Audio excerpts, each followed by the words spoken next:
अगर संजय झा कह रहे हैं कि बिहार सुरक्षित है तो यहाँ लोगों से पूछ लीजिए, कोई मानने को तैयार है?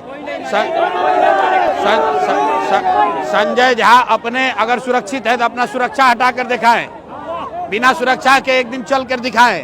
जितना नेता लोग है ये 10-10 को 20-20 को पुलिस लेकर चल रहा है। अगर बिहार सुरक्षित है तो सुरक्षा हटा कर दिखाओ, तो पता चलेगा कि सुरक्षित है। बहुत बहुत धन्यवाद कि आप लोग इतनी तादाद में समय निकाल कर यहाँ आए हैं, क्योंकि यही बात मुसलमानों के नज़रिए से ख़त्म हुई है तो वहीं से शुरू कर लेते हैं।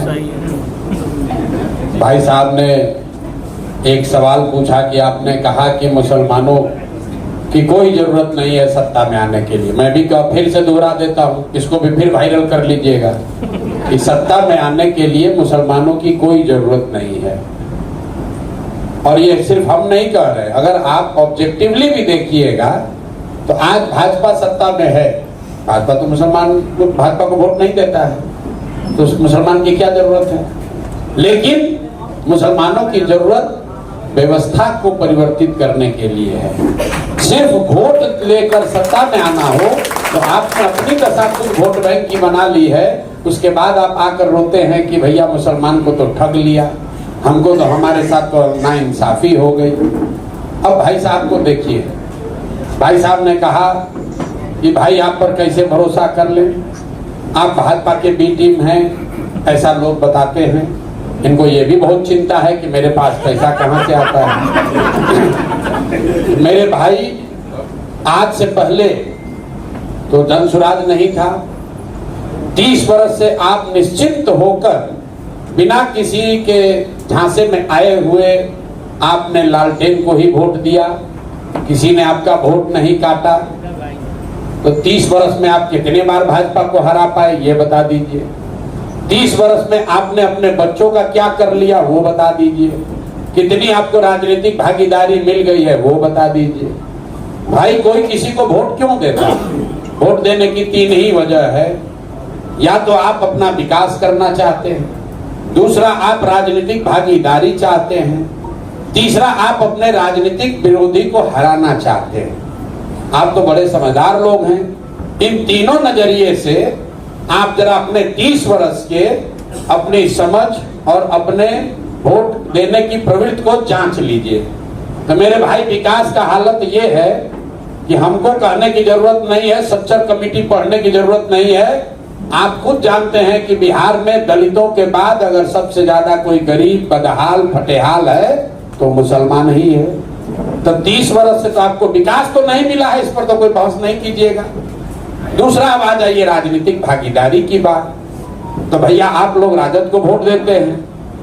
आपके आबादी के हिसाब से बिहार में आपको 40 विधायक आपका होना चाहिए, है 19 सारे दल मिलाकर, जिसको आप सेकुलर कह रहे हैं, सारे सेकुलर दल मिलाकर 19 विधायक हैं। कुछ जो मुसलमान हैं वो उसकी चर्चा भी करते हैं और बड़ा इस पर चिंता जाहिर करते हैं। मैं आपको बता रहा हूं, ये चिंता का कारण ही नहीं है।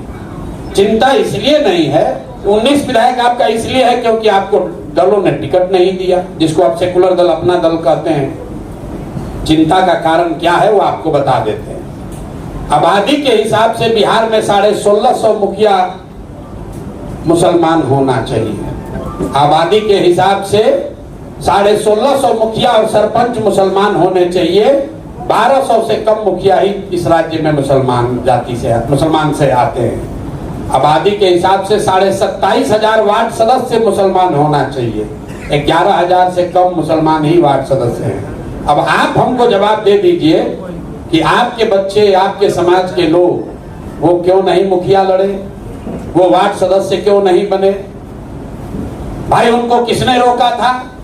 उनको उस मानसिकता ने रोका है जिसकी आप इतनी तरफदारी कर रहे हैं। क्योंकि आज से 30 वर्ष में लालू जी जैसे पार्टियों ने आपको ये बता दिया कि आप अल्पसंख्यक हो, जीना चाहते हो तो हमारे पीछे रहो, लालटेन में किरासन तेल बनकर जलते रहो, खुद खड़ा होने की कोशिश मत करो।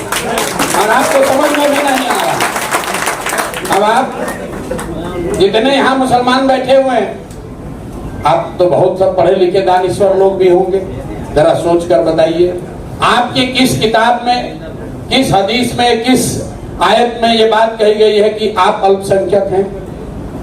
अरे भाई, आप तो मुसलमान हैं, आपको अल्पसंख्यक किसने कह दिया? आपके दिमाग में इतना घुसेड़ दिया है कि आप भी खड़े होते हैं, कहते हैं हम अल्पसंख्यक हैं। अल्पसंख्यक कब हो गए भाई? हम तो किसी सिख को नहीं सुने ये कहते हुए कि हम अल्पसंख्यक हैं। कोई जैन तो नहीं कहता है कि मैं अल्पसंख्यक हूँ, कोई बुद्ध को मानने वाला तो अल्पसंख्यक नहीं बताता है अपने आप को। आप लोग अपने को अल्पसंख्यक क्यों बताते हैं? क्योंकि आपको इतना डरा दिया गया है।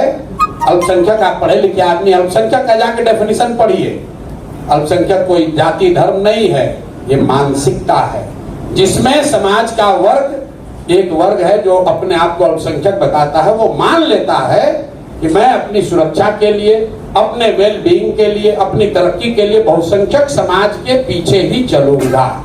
ये काम आपको लालू जी जैसे सेकुलर दलों ने किया है। अब आप कह रहे हैं कि आपको भैया बड़ा दिक्कत हो रहा है कि पैसा कहां से आ रहा है। मेरे भाई, पैसा कहां से आ रहा है तो हम रोज बता रहे हैं, लेकिन आपको तो सुनना है नहीं, आपको नहीं सुनना है।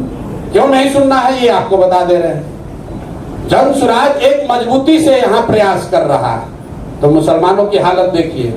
कह रहा है आदमी तो अच्छा है लेकिन पैसा कहां से आ रहा है? जरूर भाजपा वाला वोट दे रहा होगा, जरूर भाजपा वाला पैसा दे रहा होगा। अगर हम मजबूती से नहीं लड़ रहे होते, जिसको आपने कहा स्कॉर्पियो चल रहा है, स्कॉर्पियो चलने में इतना पैसा नहीं लगता है, 2-4 हजार आपको दे सकते हैं। स्कॉर्पियो चलाने में पैसा नहीं लगता, पैसा दूसरे चीज में लगता है। लेकिन अगर इतने मजबूती से नहीं लड़ रहे होते तो यही के मुसलमान कहते आदमी तो बहुत भला है लेकिन मजबूती से लड़िए नहीं रहा। अरे मेरे भाई, आपको दोनों ओर से नहीं मानना, इसलिए नहीं कि आपको प्रशांत किशोर पर भरोसा नहीं है, इसलिए कि आपके दिमाग में इतना डर बैठा दिया गया है कि आप कुछ सोचने के स्थिति में ही नहीं। मुसलमान कहता है कि मैं अल्लाह को छोड़कर किसी से नहीं डरता, और मैं रोज कैमरे पर कहता हूं कि आपसे ज्यादा डरपोक कोई कौम इस देश में है नहीं। भाजपा का डर दिखाइए और आपसे जो कराना है कराना। आपको बताया गया इस्लाम में कि हक और बातिल में आपको हक के साथ खड़ा होना है, और अभी आपने क्या बात की? हक की बात नहीं कर रहे हैं, सही गलत की बात नहीं कर रहे हैं, तादाद की बात कर रहे हैं। 5000 वोट कौन काटेगा? किसका वोट ज्यादा है उसी के साथ चलेंगे। अरे आप तो मुसलमान हैं, अगर तादाद की बात होती तब तो इस्लाम शुरू ही नहीं होता। इस्लाम तो शुरू करने वाले तो 2 ही लोग थे, तादाद तो उनके विरोध में थी। आप जरूर सवाल पूछिए, अगर हम कुछ गलत कह रहे हैं उस पर सवाल जरूर कीजिए, लेकिन ये सवाल करना जायज नहीं है कि तादाद आपके साथ है कि नहीं। मेरे भाई, तादाद की चिंता करोगे तो आप बातिलों के साथ भी खड़े रहोगे, हक के साथ नहीं खड़े रहोगे, और इसीलिए आपकी ये दुर्दशा है। आपकी दुर्दशा। अब मुसलमान पर पूरा ये समय नहीं बिताना चाहते।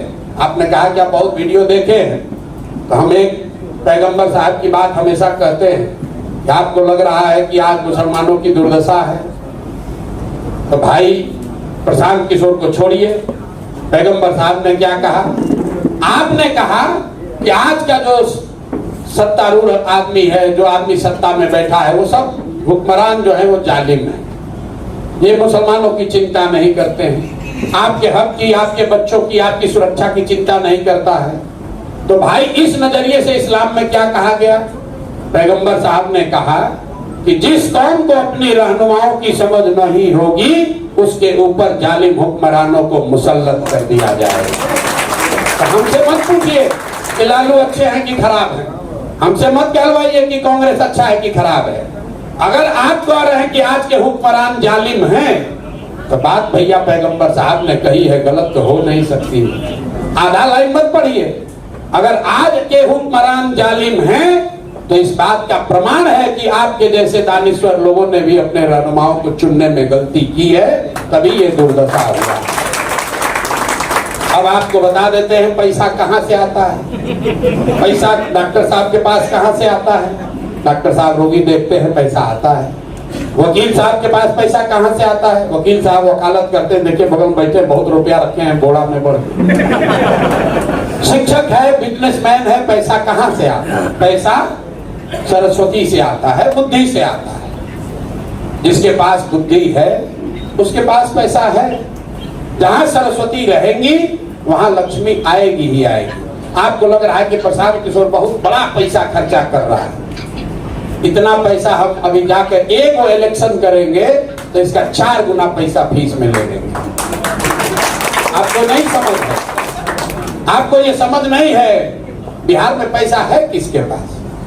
यहाँ तो जिसको 50 करोड़ रुपया हो गया उसको पता ही नहीं चल रहा है कि धरती पर रहे कि आकाश में चले। सिवान में 100-200 करोड़ रुपया किसी के पास होगा तो आप तो यही ना कहिएगा कि बाप रे बाप इनके पास तो इतना पैसा है। था है नहीं है, उनका 200 करोड़ का जमींदारी बिक जाएगा, बॉम्बे में वो फ्लैट नहीं खरीद पाएंगे। देश बहुत आगे चला गया मेरे भाई। जितने में पूरा बिहार का इलेक्शन होता है इतने में तमिलनाडु में, आंध्र प्रदेश में एक MP अपना चुनाव लड़ता है। आपको लग रहा है बड़ा पैसा लग रहा है, ये बहुत बड़ा पैसा नहीं है, ये बहुत बड़ा पैसा नहीं है। क्योंकि हम लोग पैसा लूट कर घर नहीं बना रहे, जो पैसा मिलता है समाज से मिलता है उस पैसे का इस्तेमाल कर रहे हैं ताकि लोगों को जगाएं, लोगों को बताएं कि भाई ये प्रयास किया जा सकता है। जैसा किसी साथी ने कहा, बिल्ली के गले में घंटा बांधना है तो घंटी खरीदने भर तो पैसा होना ना चाहिए। नहीं घंटी बनाएगा तो कैसे काम चलेगा। आप जो लोग यहाँ बैठे हैं, अब मुद्दे पर आइए, इसका परिणाम क्या होगा? अच्छा होगा, खराब होगा, शिक्षा सुधरेगी, नहीं सुधरेगी? मेरे भाई सबसे पहले जरूरी है आपको ये समझना, अपने आप से ये पूछना कि बिहार को सुधारने का प्रयास होना चाहिए कि नहीं होना चाहिए। हम आपसे सवाल उत्तर नहीं पूछ रहे, आपको अपने आप से जाकर घर में पूछना है कि भाई बिहार को सुधारने का प्रयास होना चाहिए कि नहीं होना चाहिए। आज हो या 10 वर्ष के बाद हो, प्रयास आप करें या हम करें, करना तो किसी न किसी बिहार के ही आदमी को पड़ेगा, कोई दूसरा आकर करने वाला नहीं है। अब यहाँ बहुत हिंदू साथी बैठे हुए हैं। हम लोग महाभारत में अभिमन्यु की कथा पढ़ते हैं। अभिमन्यु की कहानी आप लोग भी सुने होंगे। कथाओं में ऐसा कहा गया है कि चक्रव्यूह को भेदने के लिए अभिमन्यु गए और 6 दरवाजा तोड़ने के बाद 7वें दरवाजे पर सबने उनको घेर कर मार दिया। लेकिन इतिहास में आज भी अभिमन्यु के शौर्य की चर्चा होती है, उनके प्रयास की चर्चा होती है, उनको घेर कर मारने वाले का बात कोई नहीं करता। तो जो हम लोग काम कर रहे हैं, हमें मालूम है कि ये बहुत कठिन काम है। हम इतने बड़े बेवकूफ नहीं है कि हमें ये नहीं मालूम है कि बहुत कठिन है, लेकिन कठिन है इसलिए हमें करना है, कोई दूसरा नहीं करेगा इसलिए हम कर रहे हैं। किसी की हिम्मत नहीं पड़ रही है इसलिए हम हिम्मत उठाकर बल लगाकर कर रहे हैं। और इसको करने में अगर हमारा सब कुछ खत्म भी हो जाए तो भी हमें इसका कोई अफसोस नहीं है। हमको MLA MP बनने की इतनी इच्छा नहीं है। MLA MP बनकर, मंत्री बनकर जितना पैसा, नाम, शोहरत, पावर आप ले सकते हैं, उससे बहुत ज्यादा ऊपर वाले ने हमको दिया हुआ है। अभिमान नहीं है, बहुत ज्यादा दिया हुआ है। सब छोड़कर आए हैं, इसलिए आए हैं कि समझते हैं कि इस मिट्टी का कर्ज है, इसको अदा करना है। हमारे दादा यहाँ बैलगाड़ी चलाते थे, बाबूजी हमारे डॉक्टर थे, यहीं सरकारी विद्यालय में हम लोग पढ़कर शुरू किए। ये जीवन में था कि 20,000 रुपया मिलेगा तो शादी होगी, नहीं तो शादी भी नहीं होगी। 20,000 रुपया का नौकरी किसी तरह मिल जाए, उसके मुकाबले यहाँ तक पहुँच गए कि देश का प्रधानमंत्री और मुख्यमंत्री आपको मिलने के लिए टाइम मांगता है। तो अगर भगवान ने इतना दिया है तो कुछ न कुछ वापस देना ही मानवता है, इसलिए यहाँ वापस आए। मुसलमानों का वोट लेने नहीं आए हैं, इसीलिए वो बतवा कहे थे तो आपको बुरा लगा कि मुसलमानों के वोट की जरूरत नहीं है। अगर आपको डर लग रहा है, अरे भाई कहीं हम इनको वोट देंगे मेरा वोट बढ़ जाएगा, तो मैं आपसे हाथ जोड़ के कह रहा हूं आप पूरी तरीके से राजद को वोट दीजिए राजद को वोट। उससे क्या हो जाएगा? इसी बिहार में 80% हिंदू रहते हैं, तो अगर हमको आधा हिंदू भी वोट देगा तो भी चुनाव जीत जाएंगे। लेकिन फिर आपसे बात क्यों कर रहे हैं? आपसे बात इसलिए कर रहे हैं, मुसलमानों से के पास इसलिए जा रहे हैं कि अगर गांधी की बात कर रहे हैं, बाबा साहब का चित्र लगाए हुए हैं, तो सिर्फ चित्र नहीं है, गांधी की विचारधारा तब तक पूरी नहीं हो सकती है जब तक कि आप 20% मुसलमानों को भी उसके साथ लेकर न चलें। और आप जैसे लोगों के लिए इतना ही कहेंगे कि मेरे भाई आपको चलना है जन सुराज में ही, चलना आपको जन सुराज में ही है, क्योंकि सत्य की अपनी एक ताकत है, क्योंकि जीतेगा जन सुराज ही। हम नहीं कह रहे, ये मत समझिए कि हमारा कोई अहंकार है, ये तो बात इस्लाम में बताई गई। ईमानदारी से किया हुआ जद्दोजहद कभी बेकार जा ही नहीं सकता, और हम अगर ईमानदारी से कोशिश कर रहे हैं तो जीतेगा भैया जन सुराज ही। आप लोगों को खाली इतना ही तय करना है मुसलमानों को कि आप अभी कंधा लगाइएगा कि जीतने के बाद कंधा लगाइएगा। अगर अभी लगाइएगा तो निश्चित तौर पर हमारी लड़ाई आसान हो जाएगी, लेकिन अगर नहीं भी लगाइएगा तो कोई आपसे शिकवा शिकायत नहीं है। हम अपना गुणा गणित करके आए हैं कि आप मदद नहीं भी कीजिएगा तो हमको चुनाव कैसे जीतना है। जीतने के बाद आपके पास फिर से आएंगे, आपकी मदद के लिए आएंगे, लेकिन तब आएंगे तो आपसे हर्जाना भी वसूलेंगे। अभी तो जब आपको मौका पड़ा था आप साथ नहीं दिए, तो जब जीत कर आएंगे तो हम शाकाहारी आदमी हैं, आपसे जीत का सेवई भी खाएंगे और आपको साथ लेकर चलेंगे भी, क्योंकि जन सुराज से बिहार के लिए नहीं है, इसका नाम बिहार से जुड़ा हुआ नहीं है। जन सुराज में कोई भी सिंबल, कोई भी नाम, कोई भी विचारधारा, कोई भी प्रयास बिहार सेंट्रिक नहीं है। ये बिहार से शुरू हो रहा है, लेकिन ये बिहार के लिए नहीं है। गांधी जब यहाँ आए, उन्होंने चंपारण में सत्याग्रह किया। सत्याग्रह से देश को आजादी नहीं मिली, लेकिन सत्याग्रह से देश को ये हथियार मिला, ये विश्वास हुआ कि ये भी एक तरीका है जिससे अंग्रेजों को हराया जा सकता है। तो बिहार में जो हम लोग प्रयास कर रहे हैं, अगर इसमें सफलता मिली तो निश्चित तौर पर विचारधारा के आधार पर आगे भाजपा के सामने एक बड़ी मजबूत ताकत खड़ी की जा सकती है, और वो बिहार से शुरू होगी। और ये निश्चित जानिए कि होना ही होना है, क्योंकि जब बिहार में होगा तो पूरा देश का आदमी कहेगा जब बिहार में हो गया तो हम लोग तो कर ही लेंगे, क्योंकि आज बिहार को कोई चांस नहीं दे रहा है। ये मान ही नहीं रहा कि भैया बिहार में कैसे कर लीजिएगा। रह गई बात, अब आपने कहा भाई जन सुराज आएगा, किसी ने पूछा स्किल्ड